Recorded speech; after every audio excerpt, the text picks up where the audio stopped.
Welcome to my channel Puranjoy Deb. বন্ধুরা, আজকে আপনাদের কাছে একটি ভিডিও নিয়ে আসলাম। এই ভিডিওটিতে আপনাদের বলবো ভারতবর্ষের সর্বোচ্চ শিক্ষিত ব্যক্তি। আপনারা নিশ্চয়ই ভাবছেন ভারতবর্ষের আবার সর্বোচ্চ শিক্ষিত ব্যক্তি সে আবার কে? তাই আপনারা এর উত্তর জানতে এই ভিডিওটি শেষ পর্যন্ত দেখুন। ভারতবর্ষের সর্বোচ্চ শিক্ষিত ব্যক্তি বলতে গেলে তিনিই পৃথিবীর সবচেয়ে শিক্ষিত ব্যক্তি। পয়সার গরম তো জীবনে অনেক দেখলেন, কিন্তু বিদ্যার এমন গরম দেখেছেন না শুনেছেন কখনো? সবটা শুনলে মাথা ঝিমঝিম করবে, হাত পাও অবশ হয়ে যেতে পারে। বই কি এক জীবনে এত পড়াশোনা কোনো রক্ত মাংসের মানুষ করতে পারে? না দেখলে ভিডিও আপনার বিশ্বাস হবে না। মারাঠি এই ভদ্রলোকের নাম শ্রীকান্ত জিস্কার। পড়াশোনার ক্যারিয়ারটা একবার হালকা করে চোখ বুলিয়ে নিন শুধু, তাহলে আপনি জানতে পারবেন ভদ্রলোক কি কাণ্ডটাই না করেছেন।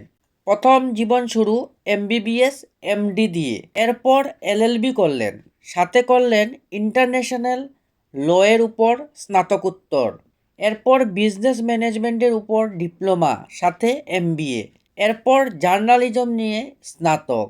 এতদূর পড়ার পর আপনার যখন মনে হচ্ছে লোকটা পাগল নাকি, তখন আপনার বলতেই হচ্ছে এত সবে কলির সন্ধে, এখনও গোটা রাত বাকি। এই ভদ্রলোকের শুধু স্নাতকোত্তর ডিগ্রি আছে 10টা বিষয়ের উপর। স্নাতকোত্তরের বিষয়ের তালিকাটা একবার দেখুন খালি: public administration, sociology, economics, Sanskrit, history, English, philosophy, political science, ancient Indian history, culture and archaeology, psychology.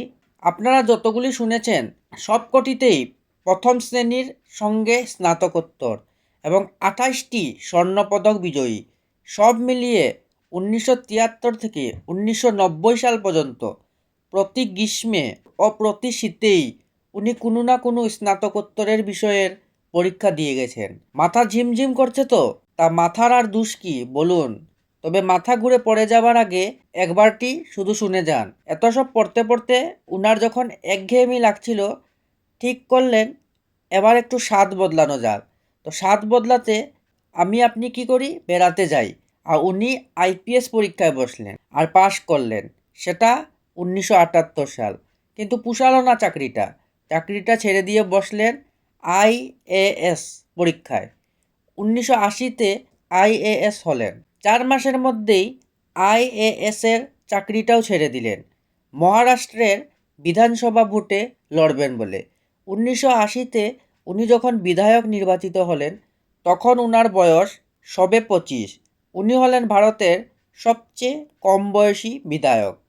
সবেই হলো, যখন তখন মন্ত্রী হওয়াটা বা আর বাকি থাকে কেন, সেটাও হলেন। এবং একটা দুটো দপ্তরের নয়, একেবারে 14টা দপ্তরের। 1992 সাল নাগাদ রাজ্যসভার সদস্য নির্বাচিত হলেন। উনার এই সামান্য কয়েকটি গুণ ছাড়া তিনি অসাধারণ চিত্রশিল্পী, পেশাদার ফটোগ্রাফার, মঞ্চাভিনেতা, শখের বেতার চালক ও জ্যোতিষশাস্ত্রে বিশেষ পারদর্শী ছিলেন। সম্মিলিত জাতিপুঞ্জ ও ইউনেস্কোতে ভারতের প্রতিনিধিত্ব করেছেন। ব্যক্তিগত সংগ্রহে 52,000 বই রয়েছে ওনার। লিমকা বুক অফ রেকর্ডস ওনাকে ভারতবর্ষের সবথেকে শিক্ষিত ব্যক্তির শিরোপা দিয়েছে। 1983-তে উনি বিশ্বের অসামান্য 10 জন তরুণ হিসেবে নির্বাচিত হন। 2004-এ পথ দুর্ঘটনায় ওনার মৃত্যু হয়। বয়স হয়েছিল 49। তাহলে বন্ধুরা, আপনারা জানলেন ভারতের সবচেয়ে শিক্ষিত ব্যক্তি কে।